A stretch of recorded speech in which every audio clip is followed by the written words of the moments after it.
Bienvenidos a otra audición del programa Visión para Vivir. Su futuro será el infierno si no reconoce que Jesucristo es el Señor, que es verdaderamente el Mesías, que es el Salvador del mundo.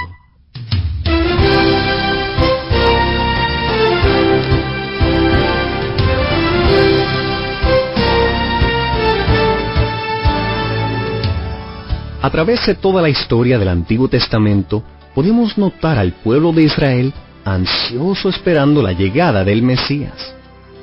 Estaban atentos a la llegada del ungido, pues esperaban que estableciera su reino en esta tierra para siempre.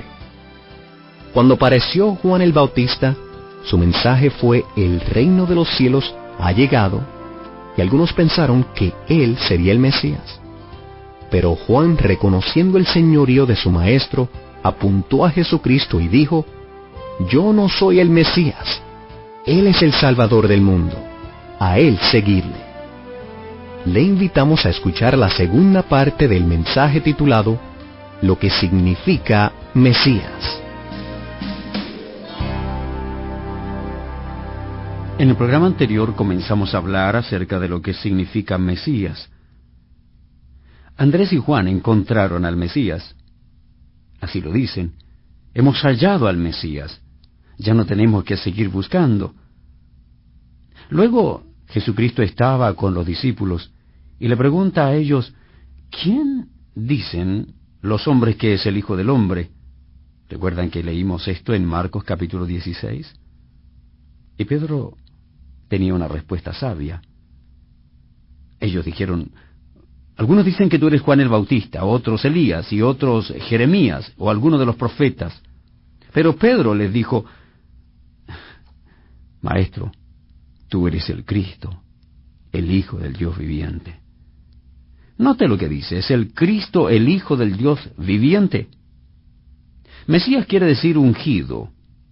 El título Cristo no es común en los evangelios. Mateo lo usa 13 veces, Marcos 6, Lucas solo 2. Es más, hay cierta confusión incluso en la mente de la gente respecto a la identidad de Juan el Bautista, aunque algunos pensaban que él era el Mesías. Esto se debe a lo que vemos en Lucas capítulo 3, versículo 15. Como el pueblo estaba en expectativa, preguntándose todos en sus corazones si acaso Juan sería el Cristo. No olvide que existía una gran espera. El pueblo de Israel estaba bajo tremenda carga emocional. Era difícil la circunstancia para ellos. Esperaban que venga el Mesías, el prometido, el ungido, el Rey, aquel que venía a librarlos. Así que el pueblo seguía creciendo en su esperanza, en su anhelo de que venga. Mientras más seria era la opresión, más grande era la esperanza, el anhelo de que venga el Mesías que los libertaría. Así que estaban esperando y vieron allí a Juan el Bautista, y el pueblo entonces empezaba a preguntarse. Había confusión en la mente de ellos. Se preguntaban: ¿será este Juan el Bautizador? ¿Será este el Cristo? ¿Será este el Mesías? ¿Será este el enviado de Dios, aquel que estamos esperando con tanta ansiedad? ¿Aquel que vendrá para libertarnos? ¿Será Juan el Cristo, el Mesías? Después de todo, vino e hizo cosas fenomenales. La gente salía a los lugares desiertos para oírle predicar y ser bautizados por él. Esto no había ocurrido antes. Es algo excepcional. Algunos deben haber dicho: Él es el Cristo. Este es verdaderamente el Cristo. Él es el profeta. Obviamente, es diferente a todo lo que conocemos. Este hombre viene, aún se viste de una manera distinta. Virtualmente está teniendo una gran revolución aquí. Este debe ser el Mesías. En Juan 1:20, noto que Juan el Bautista dijo, confesó y no negó, sino confesó: yo no soy el Cristo. Eso es enfático. Yo no soy el Cristo. Para Juan era de enorme importancia que nadie pensara que él era quien no era. Que él no era el Mesías, tenía que pensar el pueblo. El Mesías era el grandioso evento que debía venir, no Juan el Bautista. Por eso él Decía, yo tengo que disminuir, Él tiene que crecer. Cristo es el grande, yo soy el pequeño. Cristo era el grande, no Juan el Bautista. Juan era nada más que un pequeño temblor, apenas haciendo estremecer a la nación, pero venía algo grande. Pero cuando el ungido vino, la gente lo notó, porque hablaba como tenía autoridad. No habría ningún otro como este. Este es aquel, decían, este es el Mesías. Proféticamente los cristianos por años han creído que hay muchas predicciones hechas en el Antiguo Testamento entretejidas en la trama. El ungido ha de venir. Ese era el mensaje antiguo testamentario. Las referencias son demasiado numerosas y permítame hacerle por lo menos 4 indicaciones. Alfred Edersheim, citado por Merrill Unger en su Diccionario de la Biblia, dijo que hay más de 456 referencias al Mesías. No menciones del Mesías, sino referencias al Mesías, al Señor Jesús, en el Antiguo Testamento.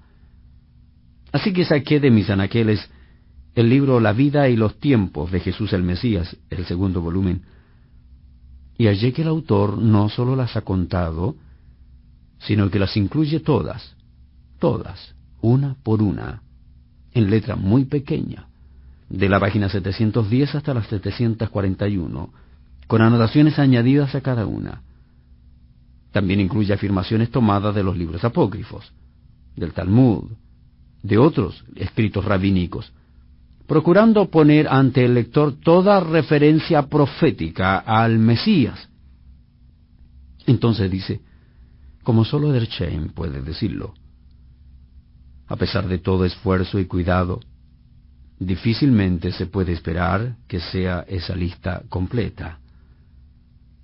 De Génesis hasta Malaquías se encuentran referencias al Mesías. Se dice, allí viene, ya viene. Será el cumplimiento de la promesa de Dios concerniente a la nación. Vendrá. Se cumplirá en él el plan para el programa de este mundo. ¿Y qué tal en cuanto al mismo Jesús? Si fue en verdad el cumplimiento de la profecía, ¿lo reconoció Jesús? Quisiera que observe por un momento Lucas capítulo 4. Hay algo que no quiero que se le pase por alto. La belleza de las Escrituras cumplidas es que cuando ocurre dentro de las mismas páginas de la Biblia, nuestra fe crece. No se trata de un sueño para el futuro, sino del hecho de que lo que se afirmó en el Antiguo Testamento lo vemos cumplido en el Nuevo, y eso es maravilloso, aumenta nuestra esperanza, nuestra fe. Esto refuerza nuestra fe. Lucas 4:16. Jesús vino a Nazaret. ¿Recuerda Nazaret? Fue el lugar donde Jesús se crió. Jesús regresó a su lugar de domicilio, donde se había criado. Y en el día de reposo entró en la sinagoga, conforme a su costumbre, y se levantó a leer. Y se le dio el libro del profeta Isaías, literalmente el rollo. Alguien le dio a este joven profeta el rollo de Isaías. Estaba allí, había entrado a la sinagoga, el día de reposo, era la costumbre. Le entregaron el rollo y Jesús lo tomó, y allí leyó pasajes importantes. Estaba leyendo las Escrituras, y leyó los mismos pasajes que nosotros leemos de este gran libro profético. Jesús tomó el rollo, lo abrió y leyó. Esto es lo que dice, y habiendo abierto el libro, halló el lugar donde estaba escrito: el Espíritu del Señor está sobre mí. Note lo que está diciendo. El Espíritu del Señor está sobre mí, por cuanto me ha ungido para dar buenas nuevas a los pobres. Me ha enviado a sanar a los quebrantados de corazón, a pregonar libertad a los cautivos y vista a los ciegos, a poner en libertad a los oprimidos, a predicar el año agradable del Señor. La gente debe haber estado pendiente. ¿Se imagina lo que está leyendo? Me imagino que estaban sentados en el borde de sus asientos, esperando lo que iba a ocurrir. Esta escritura era maravillosa. El Espíritu del Señor está sobre mí, por cuanto me ha ungido para dar buenas nuevas a los pobres. Y luego de leer, enrollando el libro, lo dio al ministro, y se sentó. Y los ojos de todos Dice, los ojos de todos en la sinagoga estaban fijos en él. ¿Y ahora qué? ¿Qué viene? Jesús se dio cuenta y comenzó a decirles, hoy, que no se le pase por alto esta palabra porque es importantísima, hoy se ha cumplido esta escritura delante de vosotros. ¿Se imagina lo que era esto para los judíos? Estar allí en la sinagoga, en el lugar donde debían estar, en el día de reposo, en el día importante, conforme a su costumbre. Y se lee el libro del profeta, palabra de Dios. Y se está hablando de una profecía que ha de cumplirse, que ellos esperan con tanta esperanza, con tanto anhelo, y están diciendo que viene el Espíritu del Señor, que ha ungido a alguien para dar buenas nuevas a los pobres, para sanar a los quebrantados de corazón, a pregonar libertad a los cautivos, vista a los ciegos, a poner libertad a los oprimidos. Y Jesús dice, hoy se ha cumplido esto. El problema es que muchos de ellos pensaron, ¡qué audacia! ¿Cómo se le ocurre a este tipo, el hijo del carpintero, aduce ser el Cristo? Y después de una serie de eventos, lo crucificaron. Después de haber resucitado de los muertos, al final del Evangelio de Lucas, capítulo 24, vuelve a hacer las mismas afirmaciones respecto a sí mismo. Lucas 24 dice, y fueron algunos de los nuestros al sepulcro, y hallaron así como las mujeres habían dicho, pero a él no le vieron. Estos son los dos caminantes que se dirigían a Emaús. No lo saben en ese momento, pero el extraño caso es que allí había una persona que se les había unido en el camino. Era el Cristo resucitado. Ellos no saben que el personaje con quien están hablando es el Mesías. Entonces él le dijo, oh insensatos y tardos de corazón, para creer todo lo que los profetas han dicho, ¿no era necesario que el Cristo padeciera estas cosas y que entrara en su gloria? Está diciendo, ¿por qué se desaniman después de que murió Jesucristo? Él mismo nos dijo que era necesario que él padeciera eso, que entrara en su gloria. Y luego dice que comenzando desde Moisés, siguiendo por todos los profetas, les declaraba en todas las escrituras lo que de él decían. Eso es maravilloso. Aquellos que nos encanta estudiar la palabra de Dios, observamos esto y decimos qué maravilloso tener a Jesucristo como maestro, que toma las escrituras y lo lleva de escritura en escritura, sin equivocarse en ninguna, para mostrar que Él es el Mesías. Y esta fue una de las pocas ocasiones en que Jesús expuso la palabra. Por supuesto, estos hombres de repente se percatan, este es el Cristo. Cuando reconocemos a Jesús como el Mesías, algo nuevo ocurre. En primer lugar, le reconocemos como el ungido de Dios. No habrá otro. No habrá otro. Dios dejó en claro que este es el único, que no habrá otro. Cuando Cristo vino fue el cumplimiento de la promesa de Dios. Le aclamamos como el ungido. Cuando usted oye la música del oratorio del Mesías, está oyendo la música del Redentor que ha venido, el Rey que vino a cumplir las promesas que Dios hizo respecto a su Hijo. Segundo, cuando reconocemos a Jesús como el Mesías, declaramos que nuestra búsqueda por cualquier otro llamado Mesías ha concluido. Declaramos que lo hemos estado buscando, que ha sido una búsqueda incesante, llena de esperanza y por momento hasta un poco desanimados. Pero al encontrarlo, es Él y nadie más. Se acabó la búsqueda. Ya hemos encontrado al prometido. Así declaramos que nuestra búsqueda de cualquier otro llamado Mesías ha concluido. No hay otro. Me encanta la manera en que Pedro lo dice.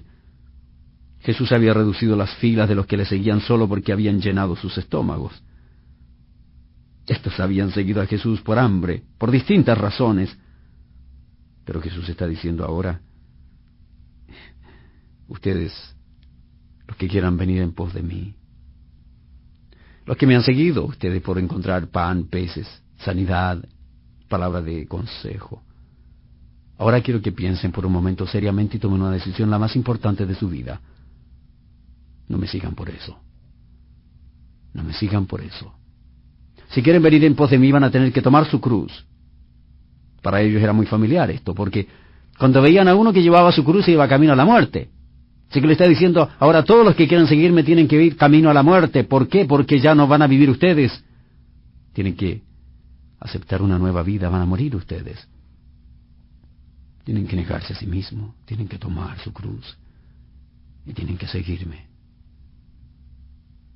Tienen que seguirme. No pueden seguir a su manera, tienen que seguirme como yo pido. Y me encanta la manera luego en que Pedro responde ante ahora la inquisición de Jesucristo, decir, bueno, ahora ustedes son mis discípulos. Muchos se fueron porque yo los confronté diciendo que debían seguirme, no por los panes y los peces, sino porque yo soy el Señor. ¿Ahora ustedes no quieren irse también? Pedro se respondió, Señor, Señor, ¿a quién iremos? Tú tienes palabra de vida eterna. Señor, nuestra búsqueda ha terminado. Tú eres el Mesías, no hay otro a quien podamos acudir. Así que usted, amigo y amiga oyente, no tiene por qué andar buscando algún otro individuo para que sea su Salvador. Acepte a Cristo. Él será su Salvador, no hay otro. Si ya ha encontrado a Cristo como su Salvador, ¿por qué lo sigue tratando solo como Salvador? Ahora, acéptelo como Señor. Él es el Señor. Acéptelo como Señor. Entregue su vida totalmente. Cuando reconocemos a Jesús como el Mesías, anunciamos que solo Él satisface nuestros más profundos anhelos. Nadie como Cristo puede sacarlo a usted de la más profunda depresión. Me encanta como Betsy ten Boom, la hermana de Corrie ten Boom, lo dice. No hay abismo tan profundo que Cristo no sea todavía más profundo. Ese es el Mesías. Ese es el Mesías. Si retrocedemos a mediados del siglo XVIII, a la historia en torno a Jorge Federico Händel y su obra al componer el oratorio, tal vez usted pueda apreciar más los eventos que le condujeron a componer esta obra. ¿Ha escuchado El Mesías de Händel? Es mejor que lo haya escuchado. Bueno, fracaso tras fracaso marcaron la vida de Händel. Para 1737 estaba ahogándose en deudas, arruinado financieramente. En realidad se veía frente a la amenaza de ir a la cárcel por las deudas. Al siguiente año algunos amigos lograron persuadirlo que monte un concierto musical a beneficio de sí mismo. La idea era, estás endeudado hasta el cuello, tienes que salir de alguna manera. Y esto te puede permitir levantar suficiente dinero como para pagar esas enormes deudas que tiene. ¿Por qué no lo hace? Tienes talento. Así llevó su música al teatro. La asistencia fue nutrida. Los ingresos fueron subidos. Pero la iglesia le dio las espaldas. La iglesia le dio las espaldas. Le criticó por haber llevado la música sagrada al teatro. Este fue otro golpe en contra suya. Y así, como siempre ocurren injusticias, la crítica aumentó. En 1739 sus enemigos lo atacaron por llevar las palabras de las Escrituras a lugares tan crudos, destrozando sus carteles y trastornando sus conciertos. ¿Cómo era posible que alguien lleve las Escrituras, la mención de ellas? ¿Cómo era posible? ¿Cómo era posible que allí en un teatro la música sagrada sea escuchada? Para nosotros hoy es ridículo, para ellos era muy importante. Para 1741 había agotado todos sus recursos. Perdió un amigo tras otro. Finalmente pensó que había perdido el último amigo que le quedaba. Así que habiendo agotado todos sus recursos y Londres considerándolo una música quemada, comenzaron los rumores y pululaban muchos acerca de su carácter, atacaban su carácter. Debido a aquello cayó en una profunda depresión. ¿Quién no se va a angustiar cuando está tratando de hacer lo mejor y encuentra que le hacen lo peor? Así que cayó en una etapa difícil, angustiosa de su vida, una profunda depresión. Y nada cambió hasta que en el verano de 1941 se le comisionó casi de improviso. Le dijeron que escriba un oratorio, pero el tema tenía que ser el Redentor. El tema tenía que ser totalmente bíblico, por supuesto, para hablar sobre el Redentor. ¿De dónde más va a sacar la información? Pero eso pareció cambiarlo todo. Su respuesta inicial fue que componer un oratorio así sin duda le llevaría 1 año, tal vez 2. Pero su motivación empezó a revivir. Quiero ahora que escuche la narración. Este es un hombre que estaba viviendo serias dificultades. Pero ahora algo llega. Escuche la narración. El 22 de agosto tomó asiento en su estrecha casa en la calle Brook, en Londres, después de recibir un donativo de Dublín para que hiciera el trabajo. 6 días después había completado la primera parte. En 9 días más escribió la segunda parte. En otros 6 escribió la tercera parte del Mesías de Handel. Y le llevó 3 días adicionales completar el arreglo para la orquesta. Ese es un trabajo inmenso, inmenso. En 24 días llenó 260 páginas de manuscrito. Hazaña física fenomenal en sí misma. Dice que casi ni comió ni durmió. ¡Qué tremendo! Sir Newman Flower escribe: considerando la inmensidad de la obra y el corto tiempo que llevó ponerla, permanecerá quizás para siempre como la hazaña más grande en toda la historia de la composición musical. Tremendo. Habiendo participado yo mismo en la tarea de escribir, aun cuando no de componer música, ni siquiera puedo imaginarme que alguien pueda componer el oratorio El Mesías en 24 días. Ni siquiera puedo imaginarme escribiendo todo un capítulo de un libro en 24 días. Pero Handel compuso el oratorio. Él estaba viviendo, como dije, en serias dificultades. Necesitaba compañía. Así que él compuso el oratorio y su depresión desapareció. El Salvador Jesucristo comenzó a ser real, significativo, vivo. Comprendieron cosas increíbles. Había encontrado al Mesías. Escribió sobre el Mesías. Creó la música sobre el Mesías. Porque el Mesías era extraordinario. Es el mismo ayer, hoy y por todos los siglos. Es nuestro Mesías. Es el Cristo. Es el ungido de Dios. Es el que vino a dar su vida por usted y por mí. ¿Está usted contento con Cristo como Salvador? Y se ha olvidado que tiene que declararlo y vivir como si fuera su Señor. Que Dios le bendiga.